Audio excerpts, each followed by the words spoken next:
KRS ಪಕ್ಷದ ಹೋರಾಟ ಹತ್ತಿಕ್ಕಲು ಮುಂದಾದ ಪೊಲೀಸ್ ಇಲಾಖೆ ಸಿದ್ದರಾಮಯ್ಯ ಸರ್ಕಾರದಿಂದ ಅತಿ ದೊಡ್ಡ ವಿವಾದಾತ್ಮಕ ನಿರ್ಧಾರ. ಕೆಆರ್ಎಸ್ ಪಕ್ಷದ ಹೋರಾಟ ಹತ್ತಿಕ್ಕಲು ಮುಂದಾಗಿದೆ ಪೊಲೀಸ್ ಇಲಾಖೆ. ಸಿದ್ದರಾಮಯ್ಯ ಸರ್ಕಾರದಿಂದ ಅತಿ ದೊಡ್ಡ ವಿವಾದಾತ್ಮಕ ನಿರ್ಧಾರ.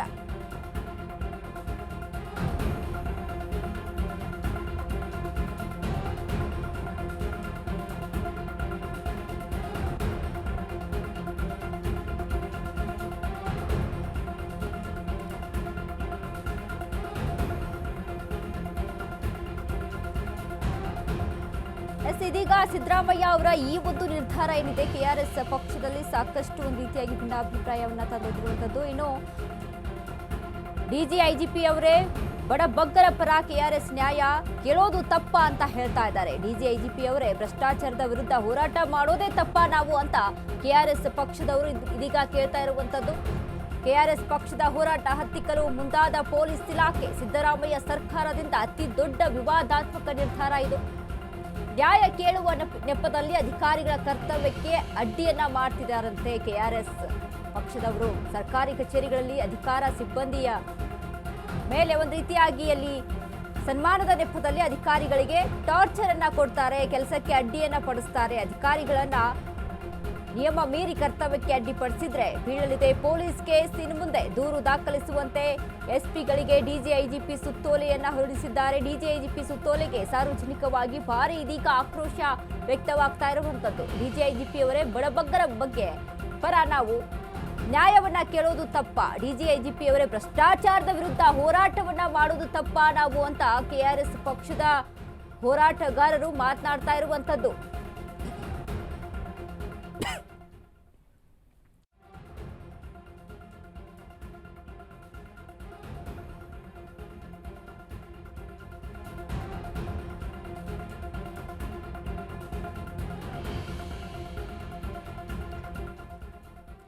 ಇದೀಗ ಕೆಆರ್ಎಸ್ ಪಕ್ಷದ ಹೋರಾಟಗಾರರು ಪ್ರಶ್ನೆಯನ್ನ ಮಾಡ್ತಾ ಇದ್ದಾರೆ ಈ ಒಂದು ವಿಚಾರಕ್ಕೆ. ಡಿಜಿಐಜಿಪಿ ಅವರೇ ನಾವು ಬಡವರ ಪರ ಅಲ್ಲಿ ನ್ಯಾಯವನ್ನ ಕೇಳೋದು ತಪ್ಪ ನಾವು, ಹಾಗಾದ್ರೆ ಇಲ್ಲ ಇವರು ಅಧಿಕಾರಿಗಳಿಗೆ ಅಲ್ಲಿ ಅಧಿಕಾರಿಗಳು ಕರ್ತವ್ಯದಲ್ಲಿರುವಂಥ ಸಮಯದಲ್ಲಿ ಅಧಿಕಾರಿಗಳು ಕೆಲಸವನ್ನ ಮಾಡ್ತಾ ಇರುವಂಥ ಸಮಯದಲ್ಲಿ ಅಲ್ಲಿ ಹೋಗಿ ಅವರಿಗೆ ಹಾರವನ್ನ ಹಾಕುವಂಥದ್ದಾಗಿರ್ಬೋದು, ಲೇವಡಿಯನ್ನೇ ಮಾಡಿ ಮಾತನಾಡುವಂಥದ್ದಾಗಿರ್ಬೋದು, ಈ ರೀತಿಯಾಗಿ ಮಾಡ್ತಾರೆ. ಹೀಗಾಗಿ ಇದು ಸರ್ಕಾರಿ ಕೆಲಸಕ್ಕೆ ಅಡ್ಡಿಪಡಿಸುವಂಥ ಕೆಲಸ ಮಾಡ್ತಾರೆ ಕೆಆರ್ಎಸ್ ಪಕ್ಷದವರು. ಇನ್ನು ಮುಂದೆ ಈ ರೀತಿಯಾಗಿ ನಡೆದುಕೊಂಡ್ರೆ ಡೈರೆಕ್ಟ್ ಆಗಿ FIR ಹಾಕಬೇಕು ಅನ್ನುವಂಥ ಈ ಒಂದು ಏನು ನಿಯಮವನ್ನ ಸಿದ್ದರಾಮಯ್ಯ ಸರ್ಕಾರ ಹೊರಡಿಸಿರುವಂಥದ್ದು. ಪೊಲೀಸ್ ಇಲಾಖೆ ಈ ಒಂದು ನಿಯಮವನ್ನ ಜಾರಿ ಮಾಡಿರುವಂಥದ್ದು. ಸೊ ಹೀಗಾಗಿ ಈ ವಿಚಾರಕ್ಕೆ ಸಂಬಂಧಪಟ್ಟಂತೆ ಕೆಆರ್ಎಸ್ ಪಕ್ಷದ ಹೋರಾಟಗಾರರು ಆಕ್ರೋಶವನ್ನ ಹೊರಹಾಕ್ತಾ ಇದ್ದಾರೆ. ಹಾಗಾದ್ರೆ ನಾವು ಭ್ರಷ್ಟಾಚಾರ ಮಾಡುವಂತ ಅಧಿಕಾರಿಗಳನ್ನ ಅಲ್ಲಿ ಪ್ರಶ್ನಿಸೋದು ತಪ್ಪ, ಹಾಗಾದ್ರೆ ಬಡವರ ಬಗ್ಗೆ ನಾವು ನ್ಯಾಯವನ್ನ ಕೇಳೋದು ತಪ್ಪ, ಹಾಗಾದ್ರೆ ನಾವು ನ್ಯಾಯವನ್ನ ಕೇಳಿದ್ರೆ ಯಾಕೆ ಈ ರೀತಿಯಾಗಿ ನೀವು ಈ ಒಂದು ಕ್ರಮಗಳನ್ನ ತೆಗೆದುಕೊಳ್ತಾ ಇದ್ದೀರಾ, ಯಾಕೆ FIR ಹಾಕಬೇಕು, ಈ ರೀತಿಯಾಗಿ ನಮ್ಮನ್ನ ಹತ್ತಿಕ್ಕುವಂತಹ ಕೆಲಸವನ್ನ ಮಾಡ್ತಾ ಇದ್ದೀರಾ ನೀವು ಅಂತ ಕೆಆರ್ಎಸ್ ಪಕ್ಷದಿಂದ ಇದೀಗ ಈ ವಿಚಾರಕ್ಕೆ ಸಂಬಂಧಪಟ್ಟಂತೆ ಆಕ್ರೋಶ ವ್ಯಕ್ತವಾಗ್ತಾ ಇದೆ. ಇನ್ನು ಅಷ್ಟೇ ಅಲ್ಲ, ಸಾಕಷ್ಟು ಸಾಮಾಜಿಕ ಜಾಲತಾಣದಲ್ಲೂ ಕೂಡ ಈ ವಿಚಾರಕ್ಕೆ ಸಂಬಂಧಪಟ್ಟಂತೆ ಹಲವರು ಆಕ್ರೋಶವನ್ನ ವ್ಯಕ್ತಪಡಿಸ್ತಾ ಇದ್ದಾರೆ.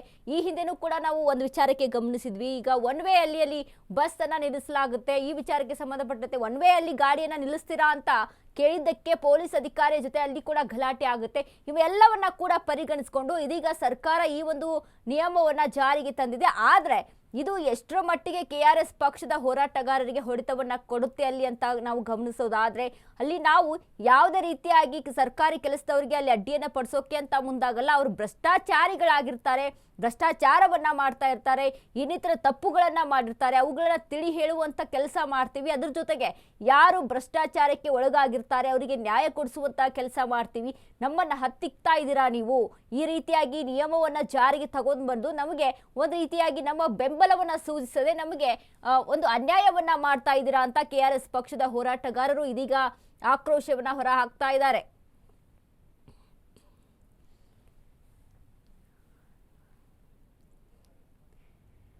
ಡಿಜಿಐಜಿಪಿ ಅವರೇ, ಭ್ರಷ್ಟಾಚಾರದ ವಿರುದ್ಧ ನಾವು ಹೋರಾಟ ಮಾಡೋದು ತಪ್ಪ ಹಾಗಾದ್ರೆ ಪೊಲೀಸ್ ಇಲಾಖೆಗೆ ಪ್ರಶ್ನೆಯನ್ನ ಮಾಡ್ತಾ ಇದ್ದಾರೆ.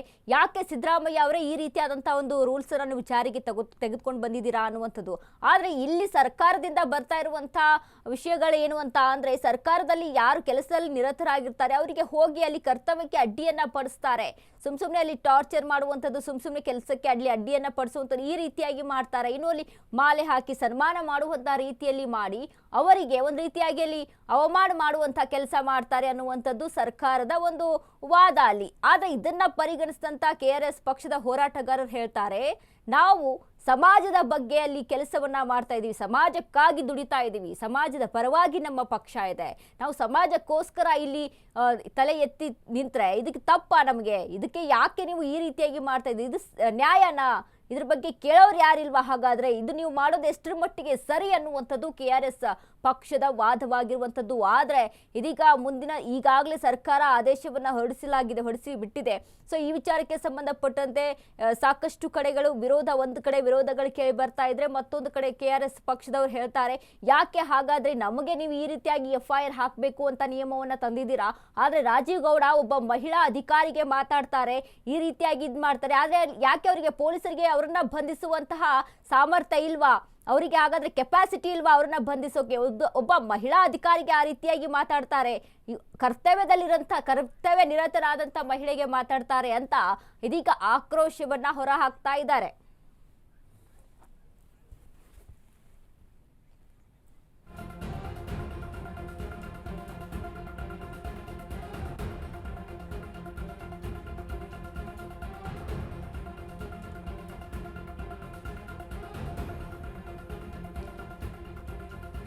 ಈ ಬಗ್ಗೆ ಮಾತನಾಡೋದಕ್ಕೆ KRS ಪಕ್ಷದ ಅಧ್ಯಕ್ಷರಾದಂತಹ ರವಿಕೃಷ್ಣ ರೆಡ್ಡಿ ಅವರು ನನ್ನ ಜೊತೆಗೆ ಇದೀಗ ಸಂಪರ್ಕದಲ್ಲಿರುವಂತದ್ದು. ಸರ್, ಇದೀಗ ಸರ್ಕಾರದ ಈ ಒಂದು ನಿಯಮ ಏನಿದೆ, ಇದು ನಿಮ್ಗೆ ಒಂದು ರೀತಿಯಾಗಿ KRS ಪಕ್ಷದ ಹೋರಾಟಗಾರರನ್ನ ಹತ್ತಿಕ್ಕುವಂತ ಕೆಲಸ ಮಾಡ್ತಾ ಇದೆ ಅನಿಸ್ತಾ ಇದೆಯಾ, ಹೇಗೆ ಅಂತ? ನೋಡಿ, KRS ಪಕ್ಷ ಸ್ಥಾಪನೆಯಾಗಿ 6.5 ವರ್ಷ ಆಯ್ತು.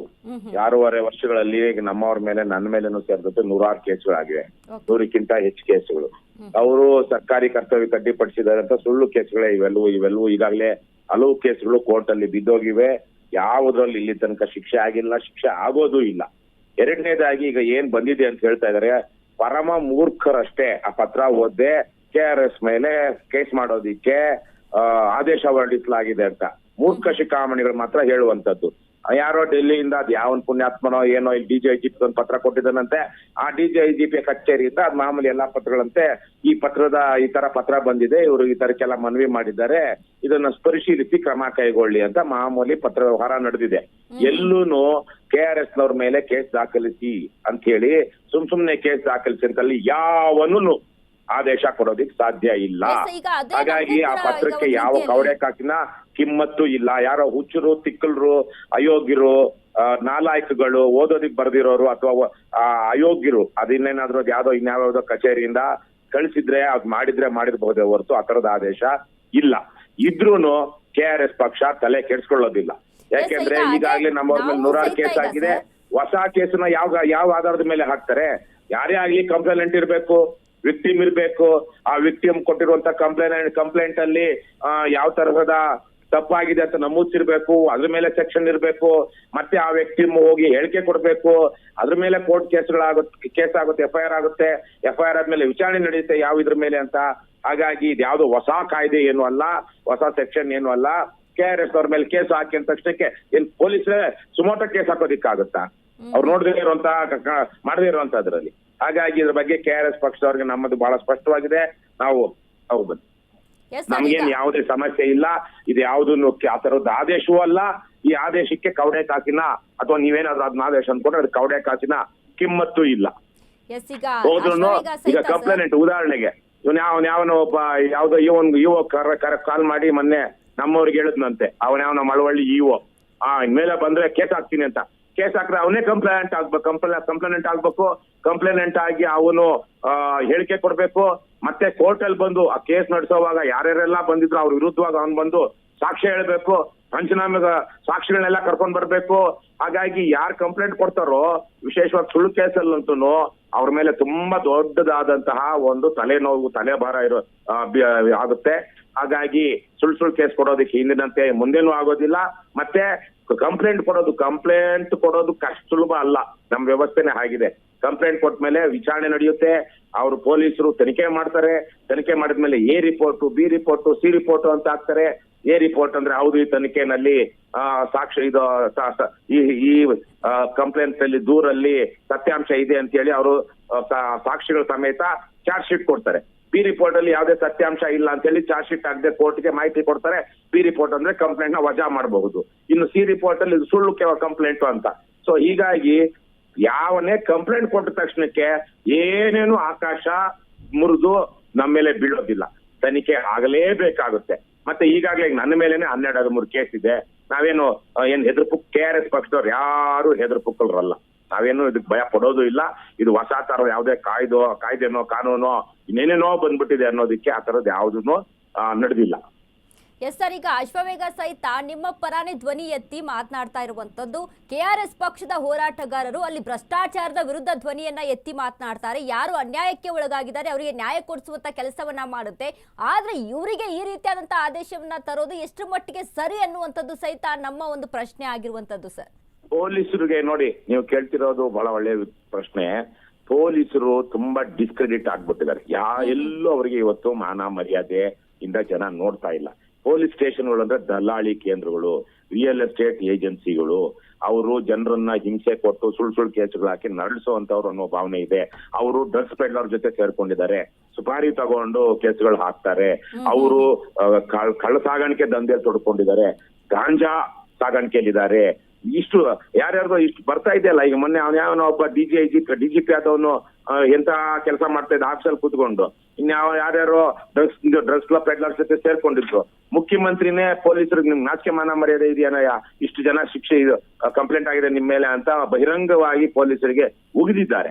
ಸೊ ಪೊಲೀಸರಿಗೆ ಯಾವುದೇ ರೀತಿಯ ಕ್ರೆಡಿಬಿಲಿಟಿ ಇಲ್ಲ ಇವತ್ತು ಸಮಾಜದಲ್ಲಿ. ನಿಮ್ಗೆ ಹೇಳ್ಬೇಕು ಈ ಸಂದರ್ಭವನ್ನ ಬಳಸ್ಕೊಂಡು ಹೇಳ್ತೀನಿ. ನಾವು ನೂರಾರು ಜನ ಪೊಲೀಸರು ನಮ್ಮ ಬಗ್ಗೆ, ವಿಶೇಷವಾಗಿ ಕೆಳ ಹಂತದ ಅಧಿಕಾರಿಗಳು, ಪ್ರಾಮಾಣಿಕ ಅಧಿಕಾರಿಗಳು ನಮ್ಮ ಬಗ್ಗೆ ಗೌರವ ಇಟ್ಕೊಂಡಿದ್ದಾರೆ. ನಮಗೆ ಅವರ ಮನೆಯವರ ಕಡೆಯಿಂದ ಡೊನೇಷನ್ ಕೊಡ್ತಾರೆ. ನಮಗೆ ಅವರೇ ಬೇಡ ಅಂದ್ರೂ ಪೊಲೀಸರೇ ಹೋಟ್ಲಲ್ಲಿ ಊಟ ಕೊಡ್ಸಿದ್ದಾರೆ. ನಮಗೆ ಬೇರೆ ಬೇರೆ ರೀತಿಯಲ್ಲಿ ಸಹಾಯ ಮಾಡಿದ್ದಾರೆ. ಯಾವನೋ ಒಬ್ಬ ಅಧ್ಯಕ್ಷ ಏನಂತಾರೆ ಅಯೋಗ್ಯ, ಭ್ರಷ್ಟ, ಪರಮನೀಚ, ಯಾವುದೋ ಒಂದು ಸ್ಯಾಡಿಸ್ಟಿಕ್ ಒಂದು ವಿಕೃತತೆಯಿಂದಾಗಿ ನಮ್ಮ ಮೇಲೆ ಕೇಸು ಹಾಕಿದ್ದಾರೆ ಹೊರತು ಪ್ರಾಮಾಣಿಕ ಅಧಿಕಾರಿಗಳು ನಮ್ಮ ಮೇಲೆ ಯಾವತ್ತೂ ಕೇಸು ಹಾಕೋದು ಇಲ್ಲ. ಹಾಗಾದ್ರೆ ಇವತ್ತು ಬಹುತೇಕ ಪೊಲೀಸರು ಎಲ್ಲರೂ ಕೆಟ್ಟವರೇನು ಅಲ್ಲ, ಆದ್ರೆ ಭ್ರಷ್ಟರು ಇವತ್ತು ಅಧಿಕಾರ ಸ್ಥಾನದಲ್ಲಿದ್ದಾರೆ.